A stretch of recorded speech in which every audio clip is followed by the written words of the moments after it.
우리 우주 팽창에 대해서, 팽창하는 우주에 대해서 공부해 봅시다. 우리 몸은 무엇으로 이루어져 있을까요? 우리 몸을 이루는 원소는 무엇일까? 자, 산소,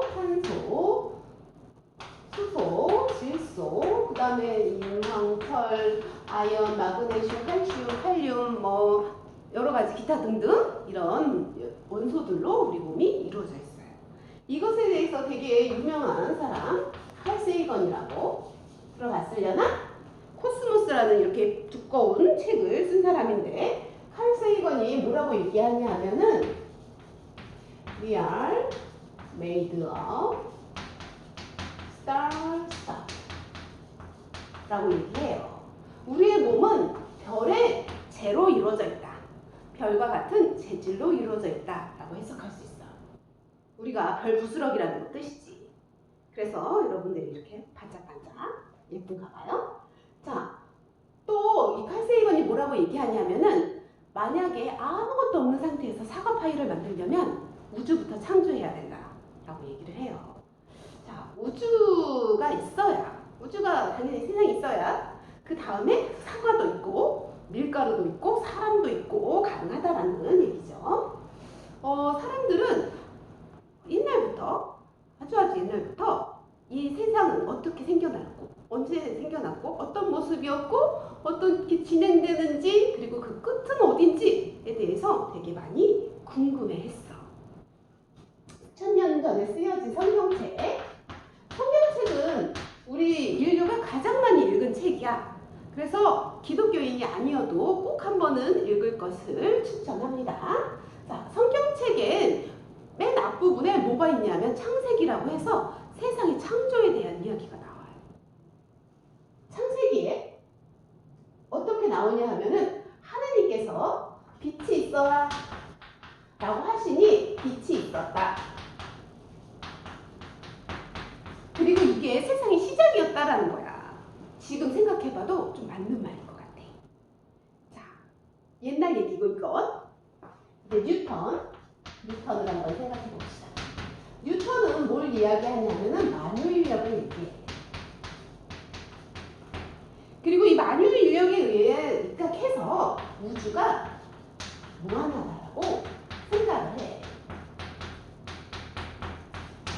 만유인력은 뭐냐 하면은, 모든 질량을 갖는 모든 물체들은 서로 끌어당기는 힘이 작용한다라는 뜻인데, 너도 나를 끌어당기고 나도 너를 끌어당기는 거야. 서로 끌어당기는데 왜 끌려가서 딱 달라붙지 않을까? 그건 다른 쪽에서도 나를 끌어당기기 때문이야. 이쪽에서도 나를 끌어당기고, 특히 지구 중력이 나를 엄청 센 힘으로 잡아당기고 있기 때문에 내가 이쪽으로 끌려가지 않아. 자, 사과랑 돌멩이가 있을 때 이 사과랑 돌멩이는 서로 인력이 작용해서 서로 끌어당겨. 그런데 우리가 여기다 사과랑 돌멩이랑 놓고 딱 놓으면 어떻게 돼? 서로 끌려가서 딱 붙는 게 아니라 바닥으로 뚝 떨어지지. 중력이 작용하기 때문에. 그러면 아무런 힘도 작용하지 않는 우주 공간에 얘네 둘을 놓는다면 어떻게 되겠어? 서로 끌어당겨서 한 점에서 만나게 될 거야. 만약에 우주가 끝이 있다면, 여기까지가 우주야, 이 밖은 우주가 아니야, 이렇게 우주가 끝이 있다면, 여기에 있는 요 경계에 있는 이 별은 이쪽으로는 잡아당기는 인력이 작용하지만 이쪽으로는 아무것도 없기 때문에 인력이 작용하지 않고, 그러면 어떻게 되냐 하면은 이쪽으로 끌려가겠지? 여기가 어딘지 모르지만 여기 있는 다른 별들도 다 우르르 한 점으로 붕괴하게 될 거야. 그런데 우주가 이렇게 붕괴하지 않고 이렇게 잘 있는 거 보면 우주는 무한한 것 같아 라고 생각을 합니다. 자, 그 다음에 아인슈타인. 자, 아인슈타인은 당대에도 슈퍼스타였어. 이 사람이 하는 말은 다 맞는 것 같았어. 정말 대단한 사람이었지. 상대성 이론을 발표를 하고, 그리고 우주가 정적이다. 정적 우주론을 이야기합니다. 근데 정적 우주론은 뭐냐 하면은 우주는 변화하는 게 아니야. 처음에도 이 상태였고 지금도 이 상태고 앞으로도 쭉 이 상태일 거야. 뭔가 새로 생겨난다거나 사라진다거나 커진다거나 작아진다거나 그러지 않아 라고 생각을 했어. 그런데 그 정적 우주론은 상대성 이론엔 맞지 않는데, 그래서 어떻게 하냐면은 우주성수라는 걸 집어넣어. 우주성수라는 개념을 집어넣어서 우주는 정적이야 라고 이렇게 말을 맞춰놓습니다. 그런데 이게 맞는 말이 아니었기 때문에 반론이 나오는데, 아인슈타인이 워낙 저명한 사람이었기 때문에 반론을 제기하기가 쉽지는 않았을 것 같아. 자, 반론. 처음은 누가 반론을 제기하냐면은 프리드만. 이 사람이 우주 팽창을 이야기해. 뭐에 입각해서? 상대성 이론에 입각해서. 아인슈타인의 상대성 이론에 입각해서 수학적으로 잘 계산해 보니까 우주가 팽창하고 있는 것 같은데? 그래서 아인슈타인을 찾아갑니다. 그래서 박사님, 제가 계산해 보니까 우주가 팽창하고 있는 것 같아요 라고 말했더니 아인슈타인이 단칼에 싹 일축해버려. 자네 수학 계산은 맞을지 모르지만 우주는 그런 거 아니야. 우주는 그냥 정적인 거라네. 자, 그리고 끝이 아니고 다시 또 르메트르라는 사람이 나타나는데, 이 사람은 신부님이었어. 카톨릭 사제 신부. 그런데 르메트르가 또 아인슈타인의 상대성 이론에 입각해서 계산해 보니까 우주가 팽창을 해.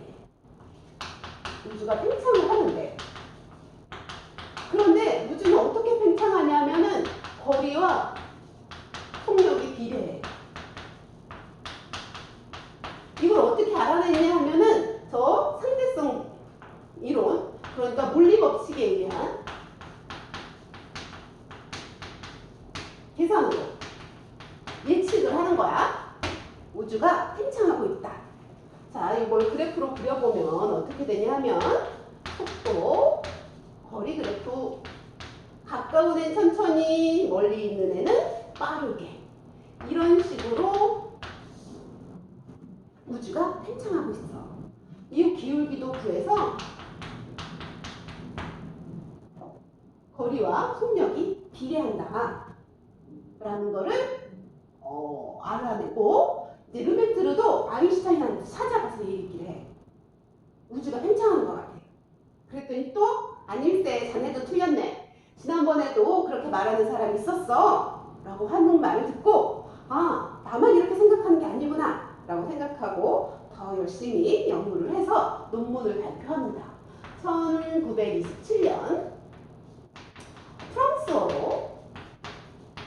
이거 프랑스어로 발표하는 게 뭐 중요한 일이야?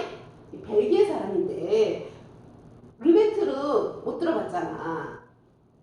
대단한 사람인데 우주가 팽창하고 있다라는 거를 처음 계산해낸 사람인데, 이 논문을 프랑스어로 발표해가지고 안 알려졌대.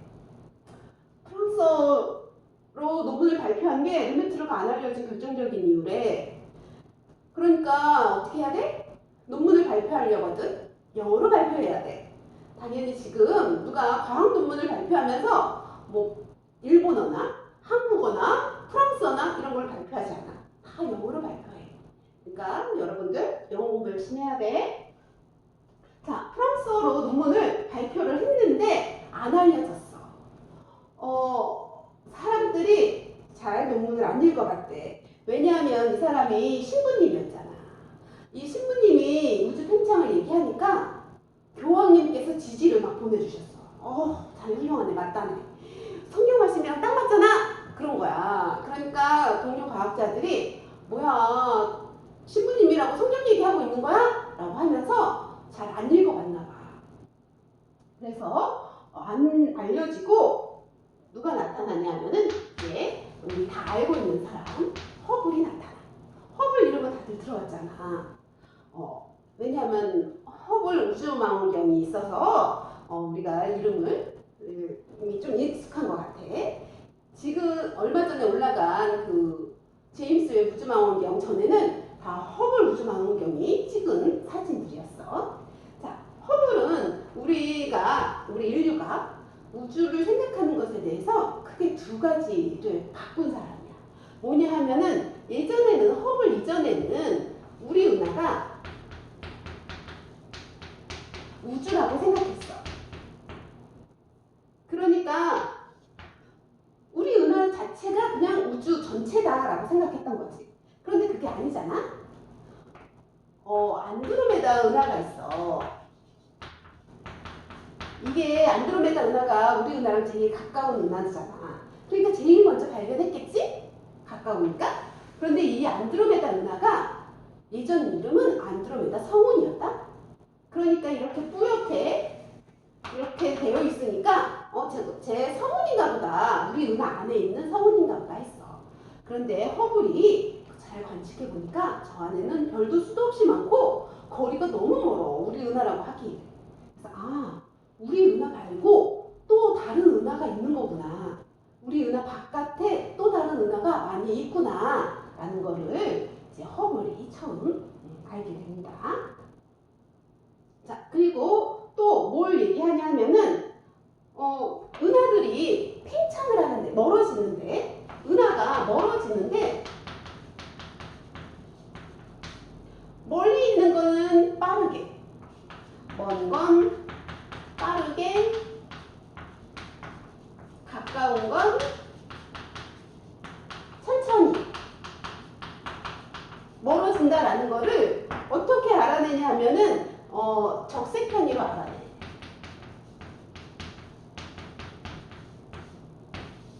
자, 이 은하들은 뭐였어? 빛이야. 근데 너무 멀어가지고 정말 점 같은 빛이야. 그런데 이 빛이 저기서 반짝반짝 거리고 있는데 이거를 보기도 어려운데 이게 이쪽으로 가까이 오고 있는 건지 조금 멀어지고 있는 건지 그걸 어떻게 알아? 별빛 스펙트럼의 적색 편의를 가지고 알아낼 수 있어요. 이 적색 편의 부분은 다음에. 자, 그리고 허블이 이 적색 편의를 이용해서 은하들이 이렇게 멀어지고 있다는 것을 알아내는데 요거 개념 간단하게 봅시다. 은하들이 이렇게 A, B, C, D 이렇게 네 개의 은하가 한 칸 이렇게 떨어져서 있다라고 한번 해봅시다. 그런데 얘를 팽창시킬 거야. 어떻게 팽창시키냐면 두 칸씩 떨어지게. 그러니까 두 칸 떨어져서 B, 두 칸 떨어져서 C, 두 칸 떨어져서 D 이렇게 놓는 거지. 자, 그러면 팽창됐잖아? 그런데 B는 얼만큼을 갔냐 하면 플러스 1만큼을 가. 그러면 C는 여기 있었는데 이만큼 갔으니까 플러스 2만큼 간 거야. D는 얼만큼 갔냐 하면은 D는 여기 있었는데 하나, 둘, 셋, 세 칸 갔어. 플러스 3만큼 갔지. 자, A를 기준으로 해서 B는 1만큼의 속도로, C는 2만큼의 속도로, D는 3만큼의 속도로 멀어져야지 우주가 균일하게 팽창할 수 있어. 그러니까 멀리 있는 거 빨리 멀어지는 거지. 자, 이걸 허블이 뭘로 알아내냐 하면은 관측을 통해서 알아냅니다. 그리고 논문을 쓰는데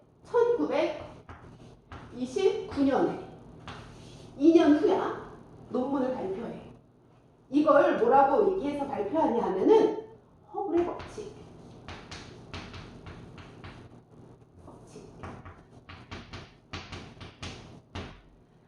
그리고 요 상수도 H라고 해가지고 허블 상수 해서 논문을 발표합니다. 르메트르의 이 논문을 허블이 읽어봤을까? 아마 안 읽어봤을 거래. 왜냐하면 허블은 관측을 해서 알아낸 사람이지 그래서 저는 상대성 이론이나 물리 법칙이나 이런 건 별로 관심이 없었대.